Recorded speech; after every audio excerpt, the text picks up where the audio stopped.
Então, boa noite a todos. Muito obrigada pela presença. Hoje vamos iniciar o estudo do livro Os Sete Temperamentos Humanos, do Geoffrey Hodgson. É um livro editado pela Editora Teosófica. Vou compartilhar, então, a minha tela aqui para a gente iniciar. Eu fiz uns slides.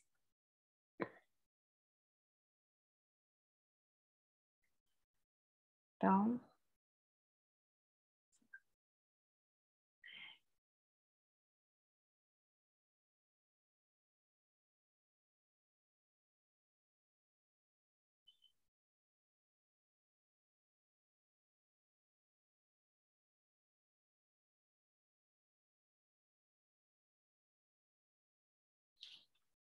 tornei aí vocês co-anfitriãos, que se chega alguém, eu não vi, tá?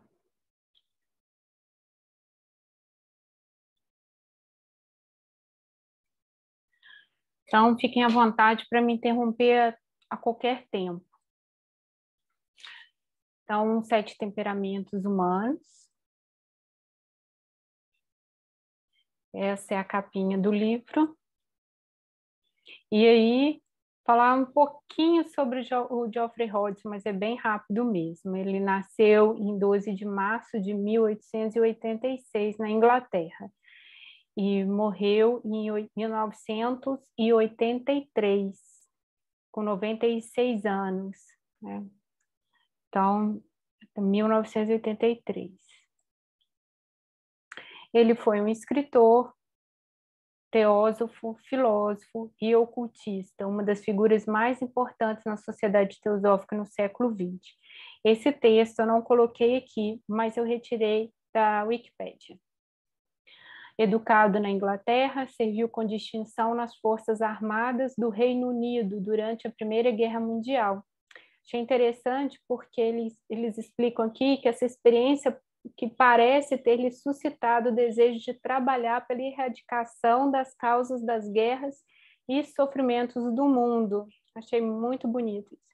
Escreveu cerca de 50 livros de ocultismo, tratando de vários assuntos como poderes psíquicos, misticismo, meditação, saúde, clarividência e seres de outros planos da existência como anjos e fadas. Além disso, escreveu mais de 200 artigos, fez programas radiofônicos e viajou extensamente dando palestras sobre a teosofia. Foi diretor de estudos da Escola de Sabedoria no quartel-general da Sociedade Teosófica em Índia. Acho que aqui eles traduziram, né? Ficou meio estranho, Índia. E foi conferencista convidado na Escola de Teosofia Crotona, na Califórnia.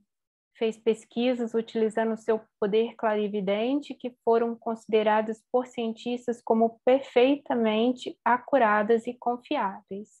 Por sua contribuição à causa teosófica, foi agraciado com a medalha Subarrao em 1954. E aí aqui tem algumas obras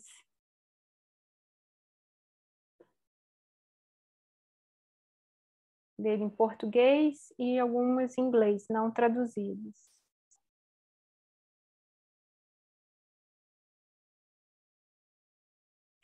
Então, a gente vai para o capítulo 1. Ele primeiro, antes de entrar assim, no assunto em si dos 7 raios, ele vai falar da teosofia e da sociedade teosófica. Acho que aqui eu não, assim, achei que é um bom momento para a gente relembrar, para a gente aprender e relembrar um pouco, né? Então, antes eu pensei assim, vou tirar essa parte, fazer apenas ler alguma coisinha, mas quando eu li o capítulo como um todo, achei interessante para a gente poder relembrar essas origens e até o que é a própria teosofia, a sociedade teosófica.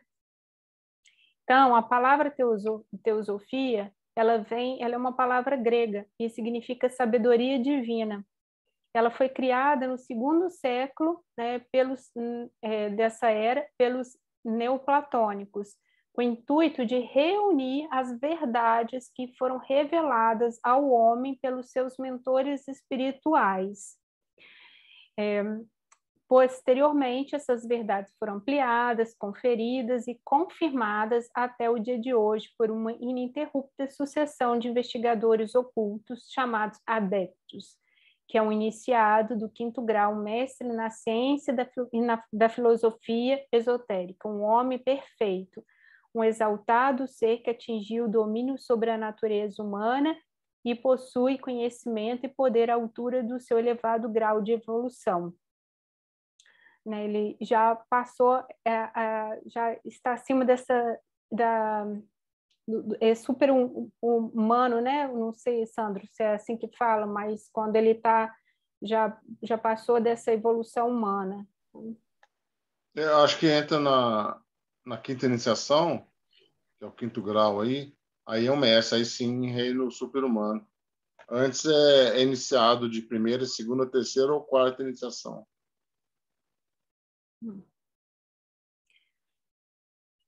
Então, e dentro da teosofia, a gente encontra os princípios fundamentais da religião, da filosofia, arte, ciência e política, estão todos incluídos nessa sabedoria dos séculos.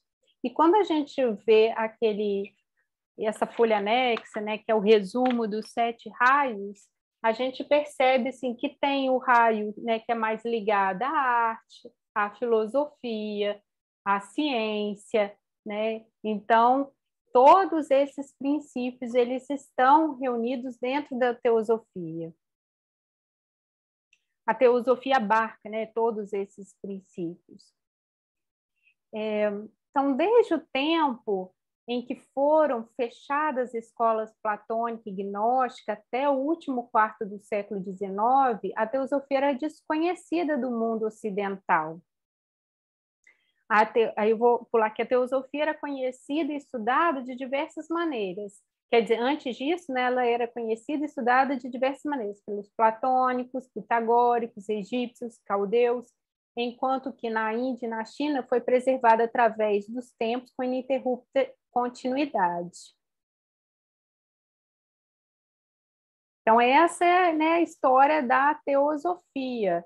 E aí vem a Sociedade Teosófica, né, que em 1875, como uma reencarnação de inúmeros movimentos similares do passado. Então, a gente está falando aqui, a gente falou de diversos, né, dos platônicos, pitagóricos, egípcios, caldeus, e aí vem a Sociedade Teosófica, né, que é fundada em 1875, né, como uma reencarnação desses movimentos do passado. Né? É um dos muitos canais que, de tempos em tempos, foram escolhidos pelos mentores da raça para transmissão ao homem dessa sabedoria antiga. E aí é interessante, né, que isso do que é sabido, mas é importante a gente sempre relembrar que a teosofia em si, ela é imutável, ela é eterna. E o estudo comparativo das religiões revela a existência de certas doutrinas que são comuns a todas. Então, apesar de formulados de modo diferente em cada uma delas, tais ensinamentos, quando reunidos num todo, constituem um corpo básico de verdade revelada, que pode ser estudado independente de todos os sistemas religiosos. Por isso que na Sociedade Teosófica, né, a gente é um estudante de teosofia, mas a gente pode frequentar estar mais afinado com o catolicismo, com o budismo, né? E aí a gente pode, a partir desse estudo comparativo das religiões, a gente perceber, né, com a teosofia em todas as religiões. Por isso que não existe preconceito, e sim, né, tolerância.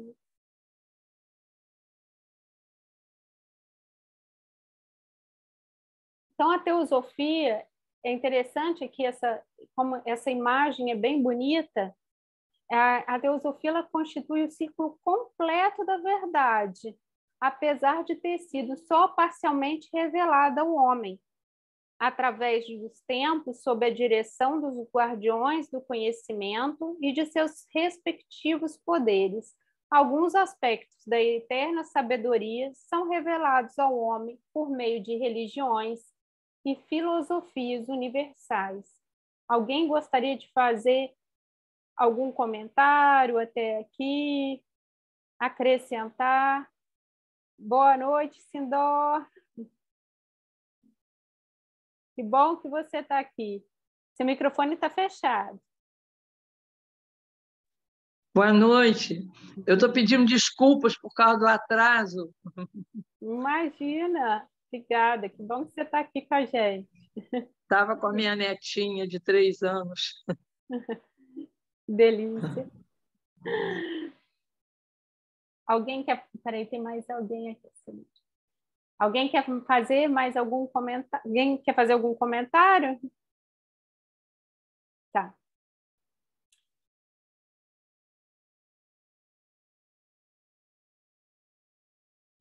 E o grande e prático valor da teosofia consiste na revelação do significado e propósito da existência humana. A teosofia fornece esse conhecimento e revela o devido lugar de cada indivíduo e de cada acontecimento dentro do plano evolucionário. É muito bonito e a gente, né, vai entrar ainda mais nisso quando a gente for falar dos raios, né? Isso vai ficar ainda mais claro. E o Geoffrey Hodgson, ele nesse capítulo, ele coloca, nesse texto, ele pinta uma linda imagem, que é a seguinte, de uma tapeçaria, que ele fala, de alguma maneira, a vida se assemelha a uma peça de tapeçaria. Então, poucos distinguimos no seu reverso, além dos emaranhados. Entretanto, o exame do verso revela todo o seu desenho, mostrando que a confusão é aparente, porque toda justaposição é essencial para a formação do desenho. Então, aqui, né, eu não coloquei o verso, mas a gente, com um pouquinho mais de atenção, dá para notar que aqui é aquele quadro do Van Gogh, Noite Estrelada, mas que, como eu não coloquei de propósito, para a gente sentir como o reverso causa estranheza, parece que não é uma coisa tão bonita, né? E na hora que a gente vira, é uma das pinturas mais bonitas, né, que a gente tem aí no mundo, criada. É uma obra maravilhosa. E aí ele continua, o mesmo acontece com a aparente confusão nas vidas dos indivíduos e das nações.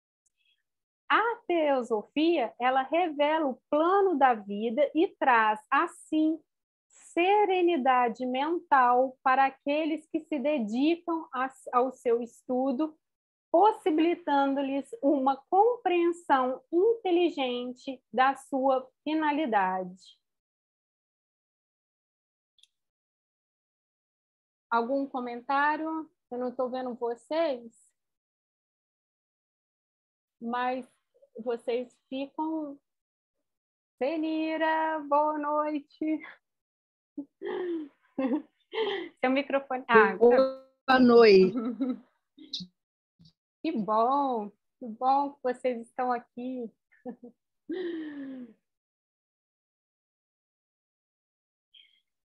E o estudante de teosofia, ele deve estar prevenido de que a mente humana, sendo finita, não pode compreender amplamente a verdade abstrata que é infinita. Então, aqui tem a ver com esse slide anterior, né? Nós estamos vendo esse reverso, e a teosofia ela vem revelar o plano da vida. Sim, ela traz essa serenidade mental Então, é possível que, em alguns momentos, a gente tenha essa noção desse verso, né? Pelo menos a tranquilidade ou aceitação da realidade. E o estudante, então, de teosofia, ele deve estar prevenido de que a mente humana, sendo infinita, então ele não pode compreender amplamente a verdade abstrata, que é infinita. O poder humano de compreensão aumenta na medida do desenvolvimento intelectual. Aí aqui eu peguei uma foto dessa mesma montanha. Na verdade, é uma pedra, chama Pedra do Baú. Não sei. E aí a gente vê a primeira, ela está bem mais distante. E quando a gente olha em detalhe, quando a gente tirar da foto, essa foto aqui embaixo, ela tá mais, ela destaca mais essa pedra, essa rocha, e a gente consegue observar mais os detalhes. Então, o Geoffrey Hodgson, ele coloca: a montanha em si é relativamente imutável, como é a eterna verdade. A verdade parece que muda, da mesma maneira que uma montanha da qual gradualmente nos aproximamos e completamos contemplamos de diferentes pontos de vista. Então, essa é a ideia aqui dessa reflexão. Né? Quando a gente parece que a montanha vista de longe, né, a gente não consegue perceber todos os seus detalhes, porém ela não muda. Gente, dá licença um segundo, porque está chovendo aqui, está chovendo muito aqui, eu vou ter que parar só para fechar a janela. Desculpa, um segundo.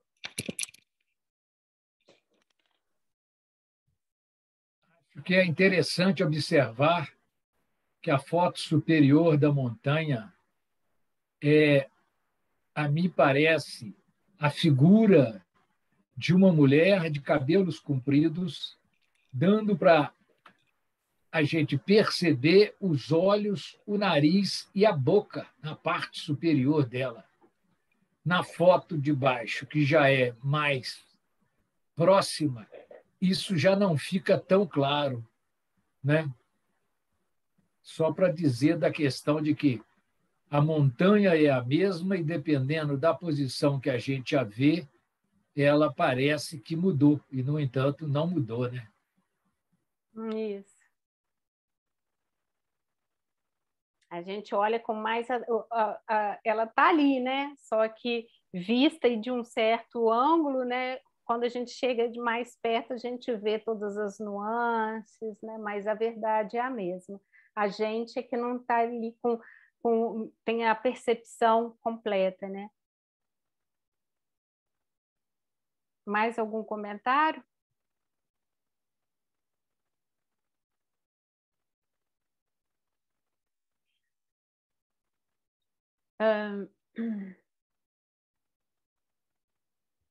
Como a teosofia é uma verdade absoluta, nunca será possível uma afirmação teosófica final. Nenhum instrutor teosófico pode legitimamente fazer pronunciamentos autoritários. Portanto, na sociedade teosófica, a opinião é livre, excetuando-se talvez a fraternidade humana, que tende a ser considerada mais como um fato da natureza do que um dogma a ser imposto. Com exceção disso, nenhum pronunciamento teosófico é condicionado a outro e nenhuma afirmação é considerado como representando uma verdade final. Então, como eu falei no início, achei interessante esse capítulo, porque ele está trazendo esses conceitos, né, abordando sobre os princípios da sociedade teosófica e o que é a teosofia, né? É importante a gente lembrar e rever esses conceitos, ter sempre em mente. A sociedade teosófica, Senira pediu para falar? Não, filha, não. Não pedi, não. Mas estou achando muito interessante ouvindo. Tá? Mas é... Então tá. Não, é porque você levantou eu a mão. lembrei do seguinte, que... que é muito comum nas afirmações dos teosofistas dizerem sempre que a responsabilidade sobre o que está sendo dito pessoal, mas não é uma verdade que a sociedade teosófica defenda. Quer dizer, ele não está autorizado a falar em nome da sociedade teosófica. É sempre interessante a gente, né, ouvir, assim, considerar isso. Obrigada. Realmente é importante, não tinha pensado nisso, né? É bom porque aí a gente também se sente livre para poder falar, né? Para poder nos colocar, né? Mas a gente também tem essa liberdade, né?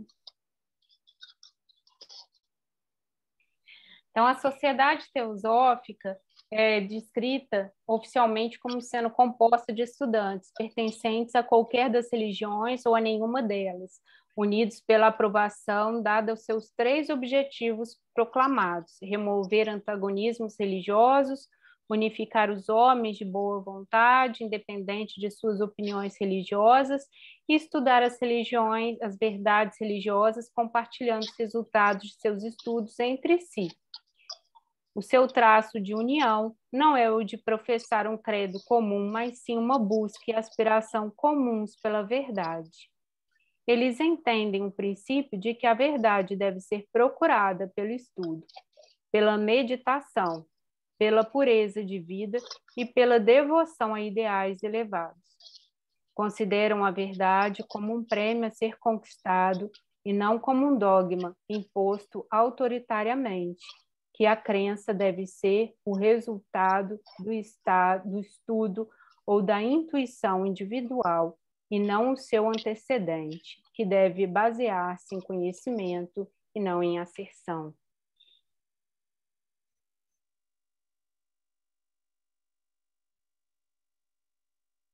E muito bonita essa passagem que ele fala que a paz é um mecanismo, assim como a verdade é o seu alvo. Então, eles estendem a tolerância a todos, mesmo aos intolerantes, não como um privilégio que o tornam, mas como um dever que cumprem, assim como procuram remover a ignorância em vez de puni-la. Consideram qualquer religião como uma expressão da sabedoria divina e preferem seu estudo, a sua condenação e a prática do proselitismo.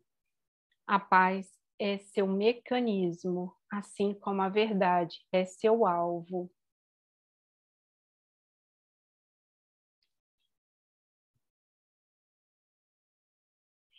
E aí ele coloca uma pergunta para a gente, né? Para a gente se questionar.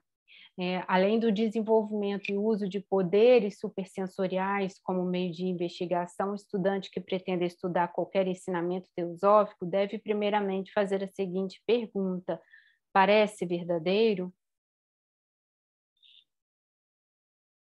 E se resultar em uma resposta afirmativa, tais ensinamentos devem ser aceitos como uma premissa hipotética de investigação, até que um maior conhecimento aprove ou desaprove os mesmos.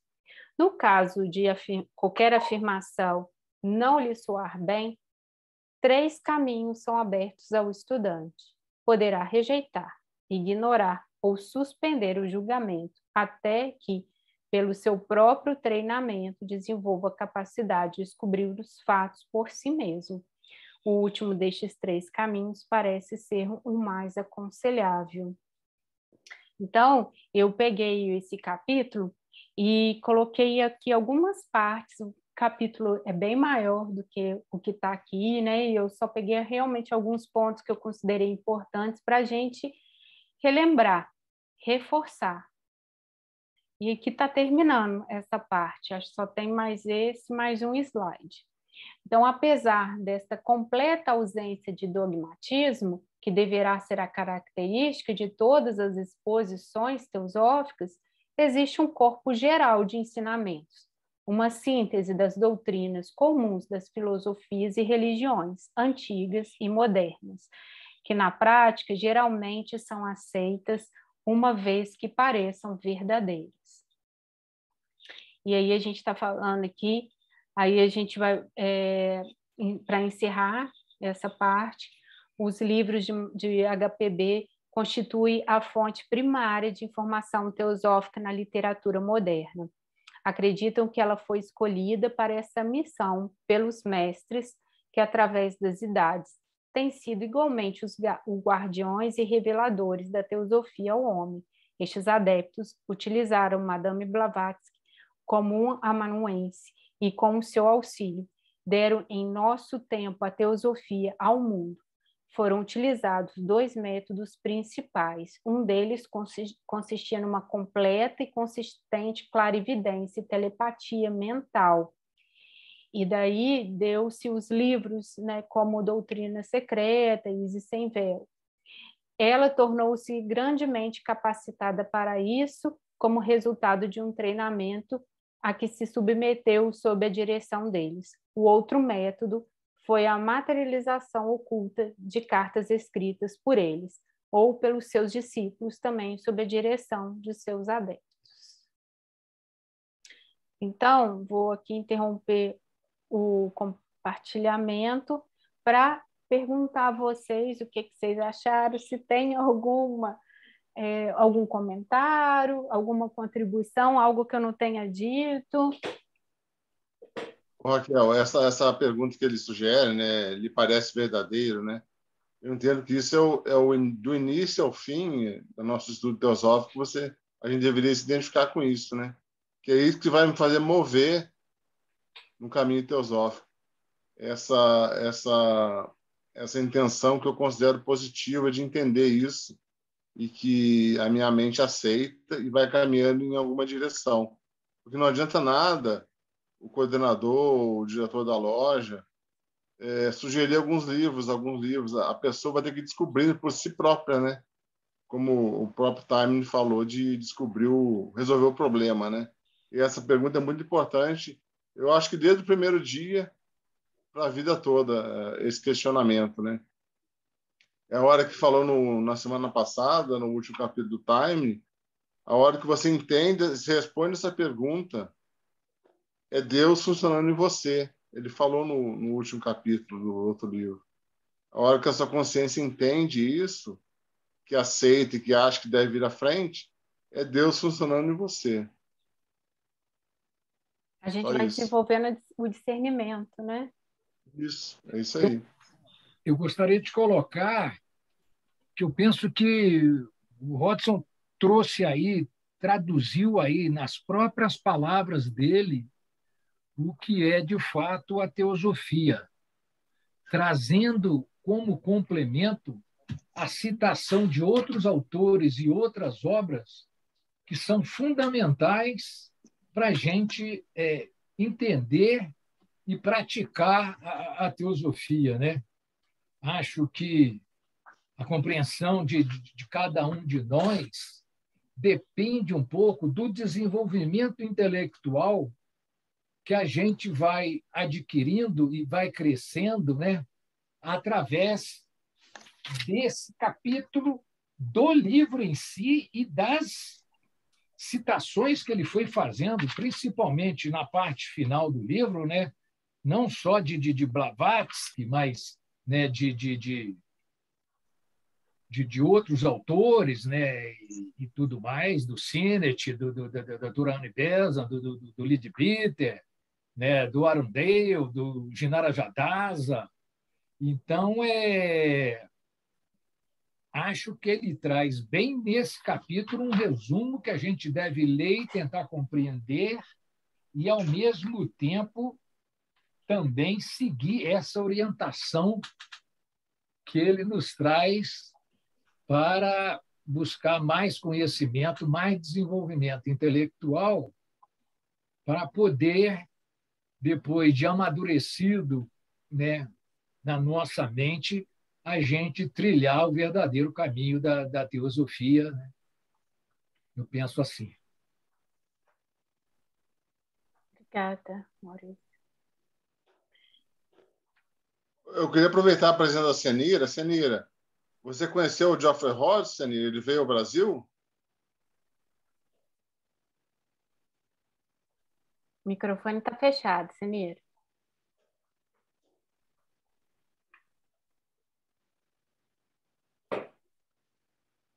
Nem vendo. Ele está fechado, eu não... Abriu. Abriu?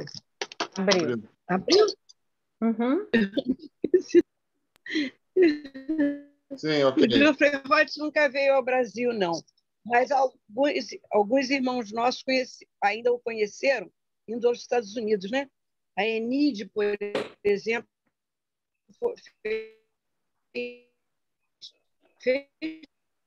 curso.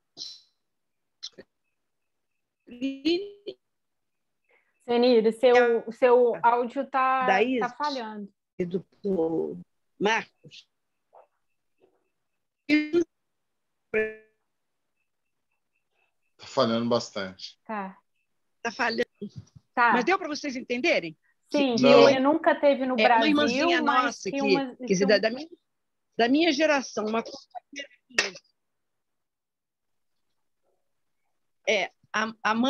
a mãe da Isis e do Marcos, ela fez cursos com eles lá em Crotona, lá nos Estados Unidos. Outro irmão é o Adir Miguel, também conheceu ele, né, Senira? O Adir Miguel conheceu pessoalmente, né? Sim, porque o Adir viajava, talvez tenha, né? Viajou, conheceu no exterior.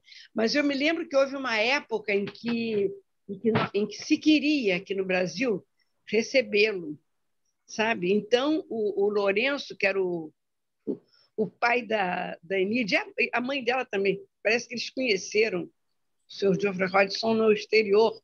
Aí diziam assim, olha, vocês têm que estudar muito inglês, porque ele fala depressa e ele não tem paciência para ficar esperando tradução.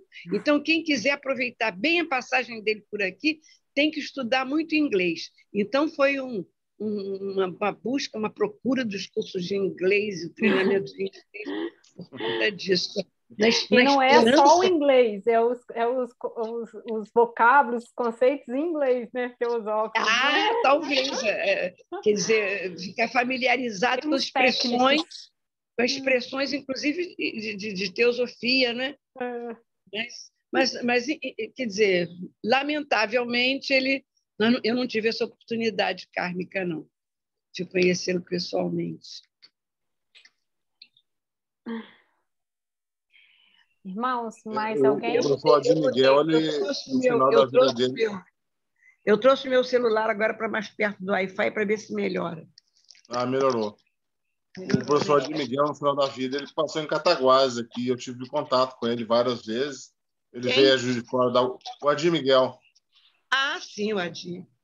Ele veio algumas vezes a Juiz de Fora da palestra também, e ele comentava isso, que tinha contato, troca de experiência com o Geoffrey Hodgson. Uhum. Então, vamos dar continuidade? Então, agora eu vou compartilhar os slides para a gente começar a segunda parte do livro, o segundo capítulo do livro, que é o significado do número. Aí que ele vai entrar realmente, vai começar a entrar mais no conceito, na ideia dos 7 raios. Então, à medida, aí é assim que ele vai introduzir o capítulo, à medida que aumenta o nosso conhecimento sobre a natureza humana, não podemos deixar de ficar impressionados com a grande diversidade de seus dotes, com a riqueza de individualidades da humanidade, com a quase infinita variedade de seres humanos e com a complexidade de sua natureza.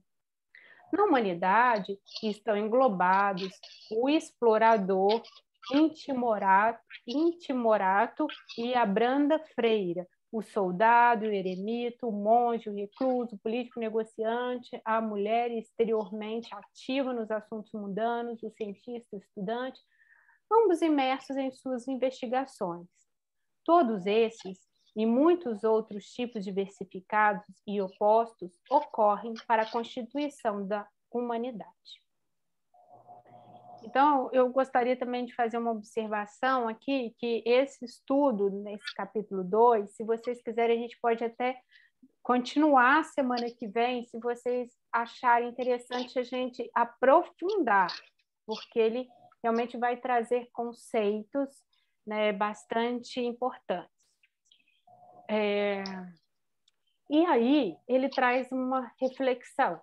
Existe uma chave por meio da qual a natureza humana possa ser compreendida e esta infinita variedade e vasta potencialidade do homem possam ser aprendidas e organizadas?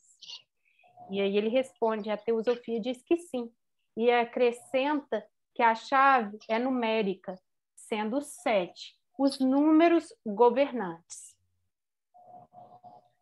Sim, existem 7 tipos básicos de seres humanos. Então, está falando que existe mais ou menos 7, que existem 7 tipos básicos de pessoas, de tipos de pessoas. Cada qual com seus atributos naturais, característicos e qualidades. Todas as qualidades e poderes estão dentro de cada ser humano. Porém, existe uma tendência preponderante para cada um dos 7 tipos básicos. E aí a gente vai entender mais ou menos o porquê, né? Como um prisma. Essa luz branca, né? Esse é o princípio que vem do não manifesto. E essa luz, no mundo manifestado, vai se dividir em 7. Potencialmente, por isso que ele fala, potencialmente, todo mundo tem dentro de si essas qualidades e poderes, mas existe uma tendência preponderante para cada um desses 7, em cada uma dessas pessoas.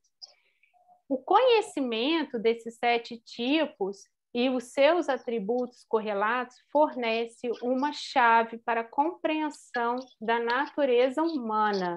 Então, é importante, ele fala que é uma chave para a compreensão da natureza humana. Então, quando ele fala isso, também a gente pode entender que esse também é um trabalho de autoconhecimento. Uma vez que essa chave é de ordem numérica, torna-se necessário, primeiramente, explicar o ensinamento teosófico no que concerne a progressão numérica em cosmogênese. Aí foi aí que eu... Ai, meu Deus! Então, vamos lá.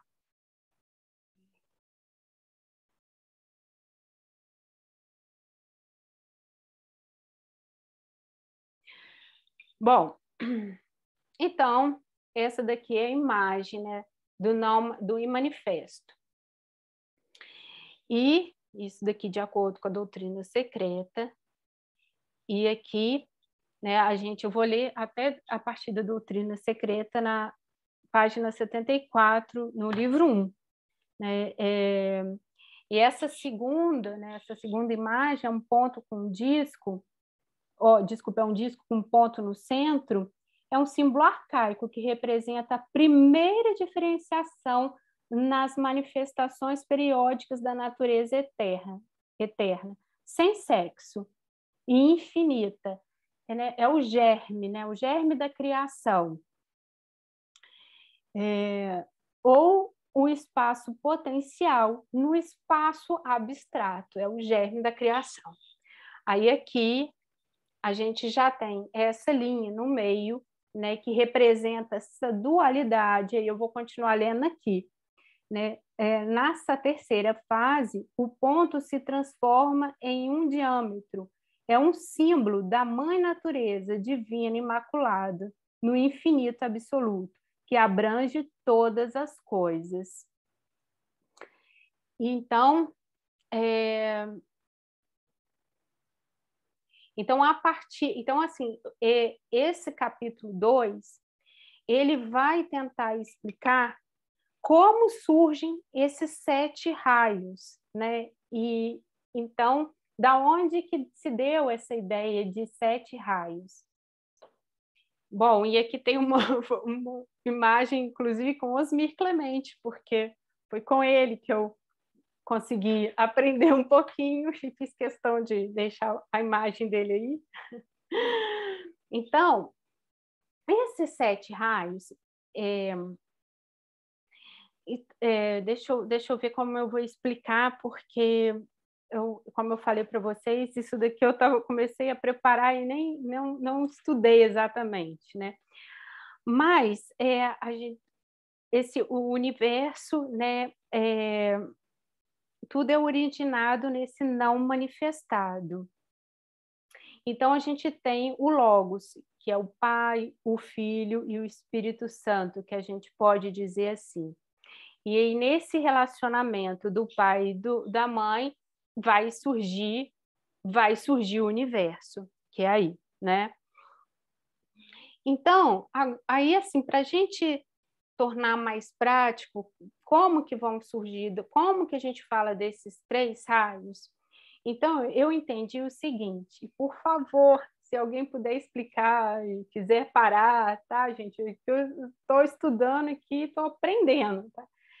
Então, a gente vê que esses 3 raios que surgem, a gente tem 3 raios, a gente tem a personalidade, e envolvendo a gente tem a individualidade.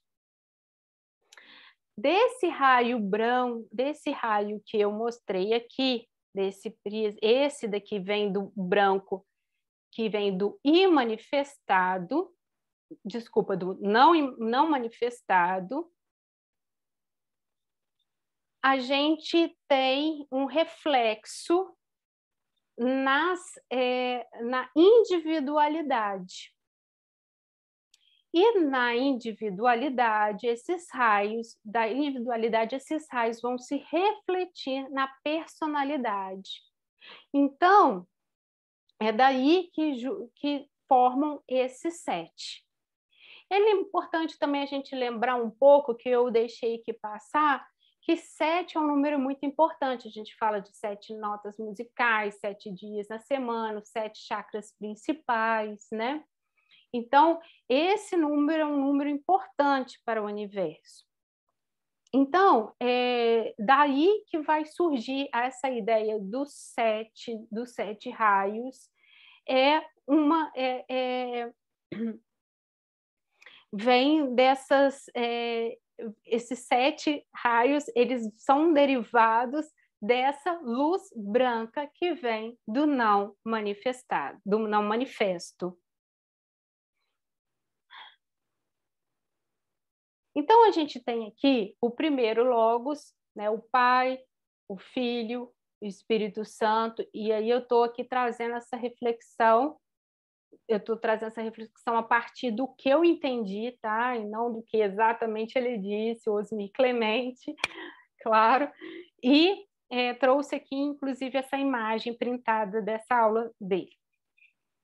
Então, a gente tem o Logos, e a gente tem o plano monádico, e a gente tem a individualidade. Então, quando chega na individualidade, todos esse raio branco, ele vai perpassando todos esses planos. Então, é daí que vai surgir esse prisma que divide em 7. E é interessante a gente entender que, como reflexo, o Budi, ele se reflete, né, o Manas, ele vai... Peraí, deixa eu só pegar aqui aquela folha anexa. A gente tem o reflexo do segundo raio, são os raios principais, o primeiro, o segundo e o terceiro raio são raios principais. E isso, gente, assim, não está muito bem claro no livro, sabe? Eu tive que estudar fora para poder entender. Então, isso que eu estou trazendo aqui não está nem ali no livro. É porque quando eu comecei a estudar, eu falei, da onde que ele tirou isso? E aí eu fui tentar entender melhor. Por isso que eu também estou aqui tentando compreender até agora, tá? Mas então, os raios principais são o primeiro, o segundo e o terceiro. E como reflexo desses raios principais, nós temos o quinto, o sexto e o sétimo. O primeiro, o sétimo, ele é um reflexo do primeiro. Então, na hora que a gente for estudar, for entrar no estudo dos raios, a gente vai perceber como eles dialogam. O segundo com o sexto. Então, por exemplo, aqui, o maior bem, de acordo com essa tabela aqui, essa tabela que vem no livro, o maior bem do segundo raio é sabedoria, amor. No sexto é o servir. No sexto é a unidade, a lealdade, a causa. Então, o segundo e o sexto, eles estão relacionados, porque o sexto é um reflexo do segundo, que é Budi.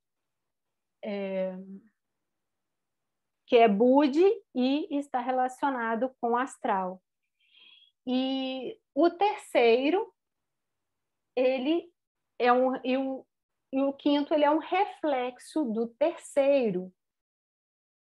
E o quarto, ele é a harmonia entre eles. Então, que a gente fala que é o do artista, é o da beleza.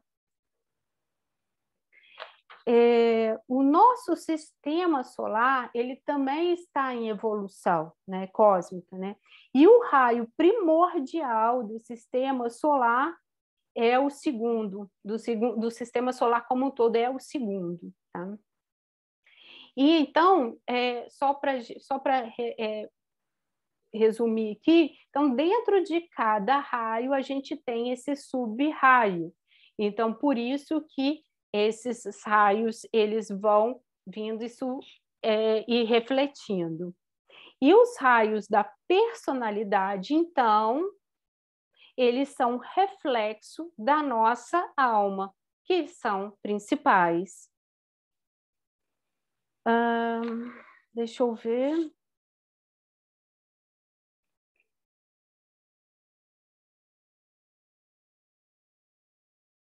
O Osmi, na aula dele, ele fala o seguinte, tá? Essa foi uma parte que eu não consegui colocar aqui nos slides, eu vou colocar aqui para vocês apenas falando, tá?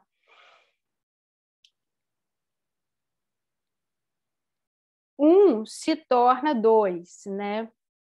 E este se interage para formar esse aspecto, o terceiro aspecto, né? Tríplice da manifestação.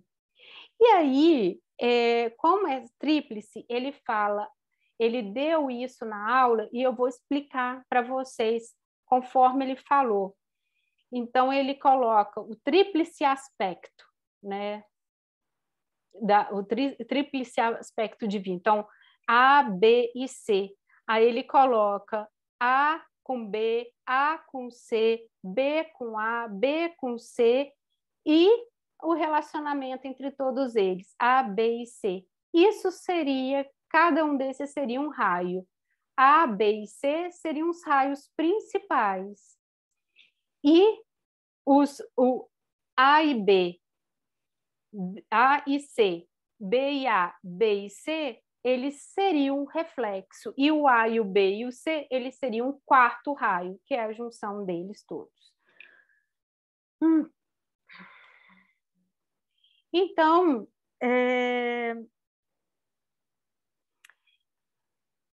assim, a teosofia ensina que toda manifestação divina de poder, vida e consciência, bem como todas as mônadas humanas ou espíritos, são irradiados da fonte única e passam através do 3 e do 7, que é aquele que é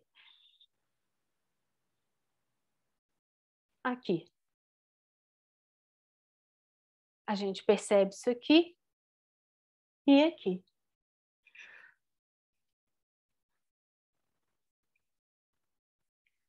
Gente, eu terminei porque foi só aí que eu consegui captar e aí quem estudou me fala o que vocês acharam, o que vocês viram. Ô, Raquel, também passa pelaquela explicação de livros anteriores que a gente viu, como o próprio Manual Básico de Teosofia e a Tradição Sabedoria, que ele tenta explicar como que o raio divino chega até nós, né? Então ele vai se dividindo do 1 vira 3, de 3 vira 7, né? Aquele esquema, até no Manual Básico tem isso, da mônada, como que a mônada vem aqui embaixo no físico, né? Então tem aquele triângulo superior, que é ligado à individualidade, e o triângulo inferior, né? Ligado à personalidade. Então, passa um pouco por aí como que do 1 vira 7, né? Também está ligado a isso, os 3 logos, né? Tem o logos divino e depois os 3 logos vai, a partir dele, chegar em 7, né? Eu acho que é uma uma certa forma, tentativa, Raquel, mais ou menos, que eu tentei mostrar ali naquele gráfico, sabe, da personalidade, mas individualidade. também, Logo Raquel, coloquei. cada autor coloca de uma forma, né? E parece que são coisas diferentes, mas não são. Mas legal, foi bom. Parabéns pelos slides, muito bonitos os slides também. Mas assim, como eu falei, eu tô aqui tentando entender ainda, gente. Eu nem terminei, não. Aqui, eu juro, a última paginazinha desse capítulo, o último parágrafo, eu nem li. Porque eu fiquei assim, gente, eu tenho que entender todo para trás e colocar isso em palavras. E tentar entender desde a origem, sabe? Eu acho que assim, eu meio que me atrapalhei aqui, porque tudo muito novo aqui, recente. Acabei de O que eu estou estudar. querendo dizer é o seguinte: você vai encontrar isso no Manual Básico de Teosofia até a Doutrina Secreta. Então, você vai encontrar sempre esse conteúdo. E o autor vai colocar de uma maneira que aparece muito diferente, mas, na realidade, tem muita similaridade também, né? Uhum. Então, há buscas praticamente em todos os autores. E aí, Senira, Sindó, vocês sabem tudo, me fala, por favor. Ai, meu Deus do céu. Eu estou perdida aqui na técnica. Aqui. Eu tento abrir o microfone e saio do ar. Glória a Deus, Senhor. Tá bom assim. Aí, o microfone está aberto? Está aberto, tá a gente está te vendo. Sindó parece que quer falar primeiro. Fala lá. Não, Sindó não, pelo menos não. Eu ouvi a coisinha para a Raquel, que quem sabe tudo aqui é Senira. Raquel? Não, sei tudo. Não mesmo. Raquel, não eu acho mesmo. Olha, eu achei que a Raquel deu uma demonstração de humildade, de simplicidade. Eu achei até que desnecessária, porque você trouxe um assunto que é delicado, eu acho. O Sandro... Mas muito importante, né, Senira? Um assunto muito útil. Eles podem não achar, mas eu, particularmente, eu acho que é um assunto muito delicado e não é fácil, não. Então, não você colocou com muita simplicidade, eu acho até que didática. Agora, o que eu estou sentindo falta, que talvez você pudesse... Eu não tenho condições de fazer isso, não. Mas você, consultando aí os seus apontamentos, o livro que pode estar perto, você talvez possa trazer para nós. É assim, o que caracteriza cada um desses raios? Assim, entendeu? Você falou rapidamente que quando você falou da fusão, etc., como é que era? Você colocou as características do sexto, né? Do segundo combinando com o sexto. Mas aí, se você pudesse dizer cada um, porque aí fica mais. Eu acho que.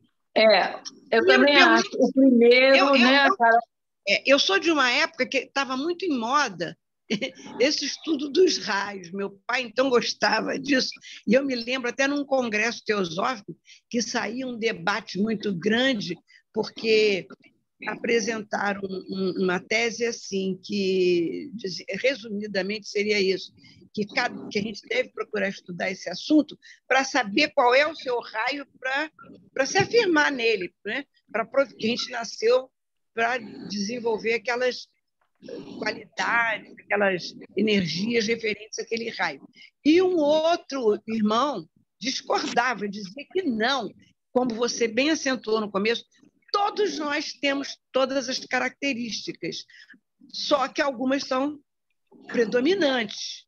Eu não sei também, estou em dúvida, talvez seja alguma coisa que você possa resolver ou que se venha a ser resolvida adiante, se cada ego, quer dizer, cada individualidade, se ela tem sempre o mesmo raio, geralmente são dois, é um raio principal e um outro que complementa, mas se ela tem sempre o mesmo, ou se é em cada encarnação que ela vai desenvolver certas características de cada raio. Agora, se você pudesse ilustrar para a gente, esclarecendo assim, essas energias, essas características de cada raio, seria interessante. Tá. Então, te respondendo essa pergunta sobre cada raio em cada encarnação, o Osmi, ele falou uma coisa bem interessante. Então, vou trazer as palavras dele, que eu acho que responde. Ele falou assim: temos um principal, mas temos características de todos, mas temos um principal. E também já ouvi falar de dois e tal. Ele falou, mas trazemos para essa vida o aprendizado de outras vidas, nas quais outros raios que marcaram a nossa vida, que eram principais nas outras vidas. Por isso que nós temos também eles armazenados e temos esse potencial. Então, Osmi, né, ele trouxe essa reflexão. Então, acredito que em cada encarnação, né, assim como ele também estava explicando do Logos, né? Então, do sistema solar. Então, ele está no segundo, mas também ele já passou por outros. Mas eu achei a sugestão da Cenira boa, Raquel, que é muito interessante. Eu me lembrei até, há muitos anos que eu fui a Brasília, tinha lá uma mesinha no intervalo, era um evento que tinha em Brasília, né? Lá na Mandala, que no intervalo serviam lá um chazinho, com biscoitinho, qualquer coisa assim. Aí um dia nós fomos passear, não sei onde lá em Brasília, né? Fomos passear, e eu senti vontade de comprar uma toalha e algumas coisas para botar naquela mesa, que no meu entender, sei lá o quê, eu senti falta, senti vontade de fazer isso.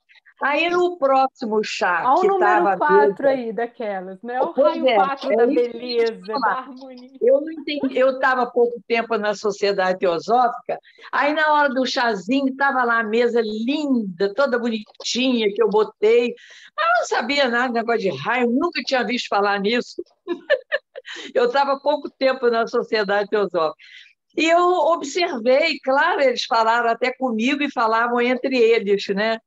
Olha só, olha o quarto raio aí funcionando, olha o quarto raio aí funcionando. Nunca mais me esqueci disso. Então, eu acho que a sugestão da Cenira é muito interessante. Se eu tiver possibilidade até de acrescentar, de te ajudar nisso aí, eu vou ver os livros aqui, meus e do Rui, eu te ajudo. Porque eu achei muito interessante interessante, as características de cada raio. Eu vou querer estudar mais legal isso, isso. porque eu estou falando aqui, mas eu confesso que não está internalizado tudo. Ainda tem umas dúvidas, esse do A, do B. É assim mesmo, é assim mesmo. Por isso que teve um texto aí que você leu que fala, que eu saiba, eu divulguei isso algumas vezes, como sendo um texto de palavras de Annie Beza, mas tudo bem, Geoffrey Rosa, Annie Beza, todos eles eram muito bons, os teosofistas muito responsáveis, né? Que ela dizia, nós não temos, como é que é, um traço comum, o único traço comum que existe em nós não é uma fé. É mais ou menos isso, você leu hoje aí. Não é uma fé, que nós não temos isso. O único traço que nos une é a mesma busca que todos nós teosofistas temos. A gente está sempre buscando, está sempre querendo saber. Então, é isso que você está fazendo, é isso que nós estamos fazendo também. Mas ninguém é dono de nenhuma verdade pronta para afirmar peremptoriamente aquilo como sendo uma coisa pronta, fechada. Você pode entender um assunto de uma maneira um pouco diferente da minha, um pouco diferente do Sandro, da Senira, mas tudo é válido, é o nosso jeito de ver aquela coisa, né, querida? E como aqui é um grupo de estudos, eu estou gostando, né, muito do seu trabalho, muito mesmo. Como aqui é um grupo de estudos, eu pensei assim, gente, né? Eu não sabia nem que Senira e Sindó iam aparecer, porque senão eu ia falar, Sandro, não vou fazer, não. Foi ótimo. Mas olha você só. Sabe, Raquel, eu estou igual a você. Eu sou um pouquinho assim, não, eu sou muito mais do que você. Senira sabe disso. É assim, insegura. Nossa, sou demais. Mas aí... mas tá valendo, tá tudo, nós estamos dentro de família. Eu fiquei pensando assim, eu não tenho que ter vergonha. Quando eu não Claro sabia que não. Tá? Eu pensei, eu não tenho que ter Nós vergonha, eu estou aqui para aprender mesmo. Nós somos irmãos. Olha só, então... Raquel, você pensa que a gente também não aprende? A gente também aprende, ué. Não é isso não, eu acho que você está com uma visão, mas tudo bem, vamos lá.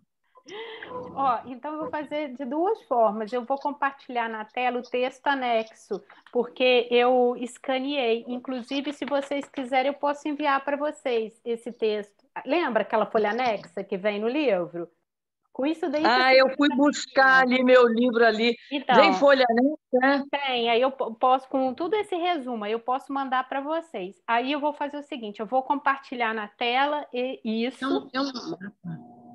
É um mapa grandão, né? Isso. Ué. Ele dobra para ficar no final do livro. Dobra. Eu acho que eu tenho aqui em casa. Então, olha só, eu vou compartilhar, mas o que eu estou achando mais interessante são as palavras dele bem poéticas. Porque uma coisa é o livro, uma coisa é essa folha. Agora, a outra forma como ele coloca no texto. Então, eu vou apresentar das duas formas, tá? Enquanto eu falo, eu vou deixando aqui na tela. Tá que página, Raquel? Eu vou começar na página 23.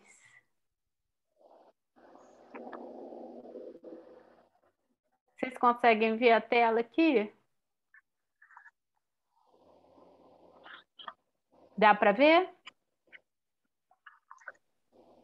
Eu estou no celular, não consigo ler, mas eu tenho um mapa aqui, mas está um pouco distante. Eu também estou com o celular. Não, só para atender o pedido aí de vocês, tá? Mas olha só. Olha as características aí de cada um. Então, lembra que eu estava falando né, que o sexto raio é um reflexo do segundo. Então, ele vai falar ele vai colocar da seguinte forma aqui, que é uma forma bem poética, achei bem bonito. Partindo do 1, ele vai adiante, inconsciente, de nada a não ser do 1 até chegar ao múltiplo. Do múltiplo, ele retorna autoconsciente para o 1. A segunda e a sexta nota, aí ele está falando dos raios. A segunda e a sexta nota, representando respectivamente a vida e a sua expressão também são pares. A vida é toda penetrante, onipresente, o princípio unificador do universo, o sol espiritual. Sua expressão é definida como sendo o princípio vital na matéria, o princípio vitalizador na natureza, o sol físico. No segundo, a segunda nota é a vida, no logos é a onipresença e no homem é amor. No homem desenvolvido ou espiritual é sabedoria e amor universal, do qual emanam compaixão e serviço desinteressado. A sexta nota no universo é forma, contorno, matéria organizada. No logos é o seu corpo universal, com o seu coração de fogo, o sol, cujo princípio doador de vida aparece como fogo róseo e na terra como um átomo de vitalidade solar. No homem comum é a pertinência e no homem desenvolvido é a devoção inspirada. Então, ele falou do segundo e do sexto. Aí eu vou falar do segundo e do sexto aqui, vou ler rapidamente aqui as qualidades. O do segundo, então, amor universal, sabedoria, discernimento, intuição, filantropia, senso de unidade, simpatia espiritual e cooperação. E aí no sexto, né, que aí, como reflexo, ele seria internacionalidade única, intencionalidade, deve ser, né? Internacionalidade única, ardor, entusiasmo ardente, devoção, amor sacrificial e lealdade. Aí o segundo raio, o tipo é o sábio, o médico, o professor, o reformador, o colaborador dos homens caídos. Como reflexo no sexto é o santo, o místico, devoto, mártir, evangelista, servo, amigo, leal.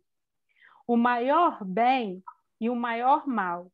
O bem seria sabedoria e amor, e o mal, o ódio. Eu acho que eu vou falar do segundo inteiro, depois eu continuo no sexto. E aí o impulso natural de busca e experiência, saber, iluminar, ensinar, dividir, servir e curar. Ele está relacionado com a religião, seria o budismo. A cor é amarelo dourado, azul escuro. A arte é a música, a arte harmonizante e perseverante. E a joia é a safira, o símbolo é a cruz. Tem uma coisa que é legal aqui, que é assim, que eu acho que é a forma também como ajuda a gente a identificar os raios, né? Seria pelo sinal de fraqueza e fonte de sofrimento. O 2, a fonte de sofrimento seria desgosto, solidão, isolamento, exclusão, fé e confiança menosprezadas e quebradas, frieza, mau juízo, deslealdade. E as fraquezas seriam sentimentalidade, sensualidade, impraticabilidade, autossacrifício insensato por outro, minando-lhes a autoconfiança e aumentando seus egoísmos, vida acentuada e forma descuidada. Aí no sexto, o maior bem e o maior mal seria a unidade causa, lealdade, fidelidade. E o mal, separatividade, individualismo e deslealdade. O impulso natural de busca e experiência, servir e adorar, venerar a causa. Está ligado com o cristianismo, a cor é o rosa vivo, a arte é a arquitetura, a cor é o rubi. E o símbolo é esse penúltimo aqui, como se fosse uma flor, né? esse símbolo tem aqui na capela aqui do, não sei se você, quem aqui de Juiz de Fora já foi aqui na capela na capela Nosso Senhor dos Passos, na igreja que fica no Hospital da Santa Casa. Na capela tem um vitral com esse recorte. Bem bonito. E não sei quantas horas são, deixa eu ver, acho que dá para falar. Aí a terceira e a quinta nota representam atributos complementares. O terceiro é o campo de interação entre o espírito e a matéria, a vida e a forma, os princípios que governam a manifestação do espírito e da vida através da matéria e da forma, os arquétipos de todas as formas resultantes, a verdade e as chaves do conhecimento. Tudo isso está ligado pela terceira. No universo, a terceira nota é a energia criadora dirigida pela mente universal. No Logos, é o princípio feminino passivo, o ventre, no qual todas as formas são concebidas e pelo qual tudo nasce. No homem comum, é a consciência, o idealismo, a moralidade e a verdade. No homem desenvolvido, aparece como compreensão e inteligência abstrata, das quais nasce a intuição espiritual. A quinta nota é a expressão temporal daquilo que é perpétuo, ou seja, o progressivo desenvolvimento da forma de um arquétipo. No universo, é o processo evolutivo, o crescimento. No Logos, é o tempo. No homem comum, é o cérebro e a inteligência analítica. No homem desenvolvido, assemelha-se a uma lente de cristal através da qual os princípios da terceira nota são projetados como raio e são por ela focados para dentro do cérebro como iluminação, genialidade e inspiração. Então, está ligado à religião, o terceiro raio é a cabala judaica, egípcia, ao verde esmeralda, a literatura, nas artes, né, a poesia, a joia esmeralda, e o símbolo é o triângulo. O tipo é o filósofo, erudito, o diplomata, o embaixador, e o seu maior bem é o entendimento, e o maior mal é a cegueira mental.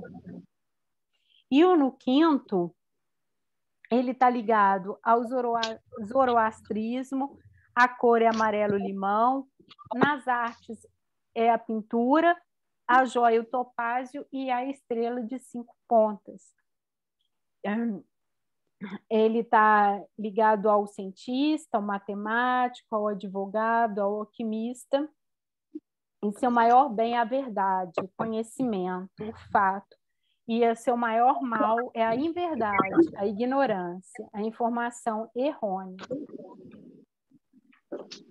E, para terminar, a quarta nota é a unidade do meio, o pivô, o ponto de apoio, o ponto estável de descanso, o mais baixo ponto na vibração do pêndulo da vida, entre os 3 pares de opostos primordiais. É o estado de perfeita inter-relação, de equilíbrio, da mais alta arte da autoexpressão, de harmonia entre a vida e a forma.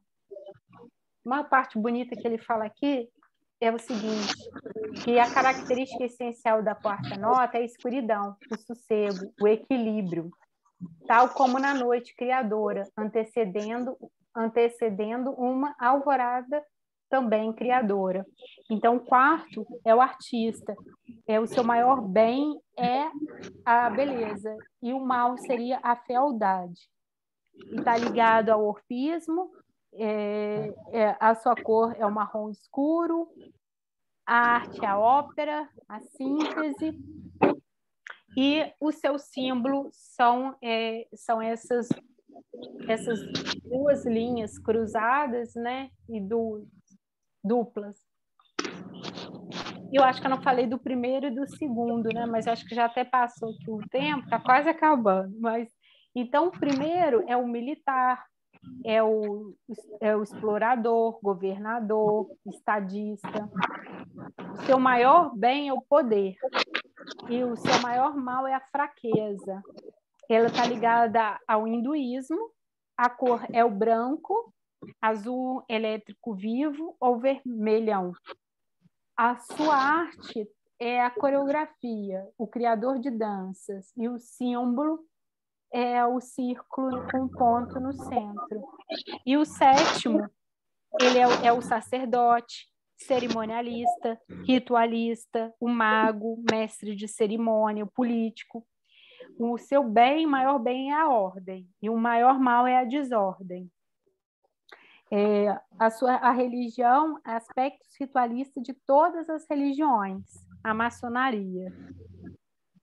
E a maçonaria. A cor é a púrpura, a arte é a escultura e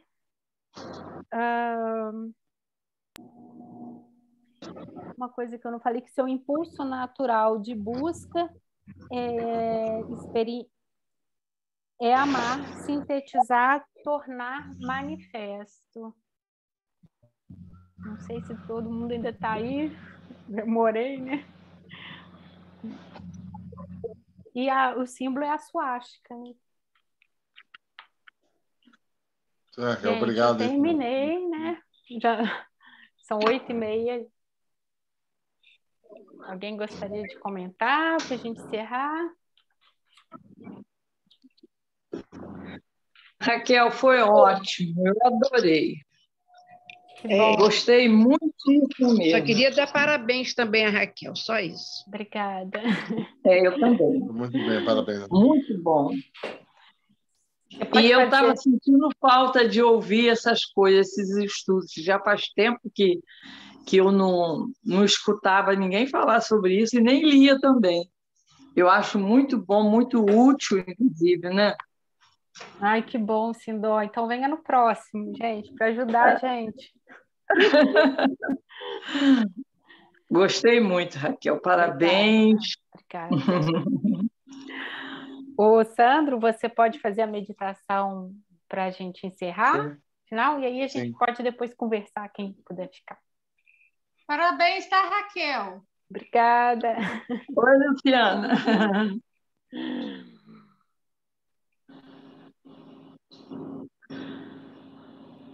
Manto da unidade. Ó vida oculta que vives em cada criatura. Ó luz oculta que brilha em toda a unidade. Ó amor oculto que a tudo abrange. Saiba todo aquele que se sente uno contigo, que ele é, por isso mesmo, uno com todos os outros. Que assim seja. Namastê. Namastê, irmãos. Namastê. Bom ver a Sindóia